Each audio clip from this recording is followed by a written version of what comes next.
वर्षर गोटे stable government 100 टंका जो सब्सिडी दे पार ना आम कि आज 3100 टंका धानर सर्वमूल्य सहायक मूल्य देचु। तो आज गोटे ऐतिहासिक दिन ऐतिहासिक दिन में आम इलेक्शन पूर्वर जहाँ घोषणा करथिला भारतीय जनता पार्टी लोकों को प्रतिश्रुति देथिले जे आम 2024 रे भारतीय जनता पार्टी सरकार आसीबो एवं आसिला एवं कथा दे आम कथा पूरण कलु एवं धानर सर्वमूल्य सहायक मूल्य 3100 टंका आज शुभारंभ कले माननीय मुख्यमंत्री मोहन चरण माझी जी सोहेलारू एवं 11टा एभलिया जनसभा पूरा ओडिशा प्रदेश रही एवं गत सरकार 24 वर्षर गोटे स्टेबल गवर्नमेंट 100 टंका जो सब्सिडी दे पार ना आम कि आज 3100 टंका धानर सर्वमूल्य सहायक मूल्य देचु एवं कलाहांडी जिले में आज सिंबलिक भाव में आम 8 जन चाषी को देचु एवं मंडी व्यवस्था को सुपरिचालना करने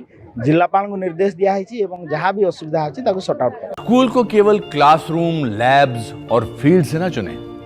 स्कूल का निर्णय बहुत सोच समझ कर लेना चाहिए। स्कूल की परख उसके उसूलों और उसे चलाने वालों की मंशा से होती है। कृष्णा विकास ग्रुप ऑफ इंस्टीट्यूशंस।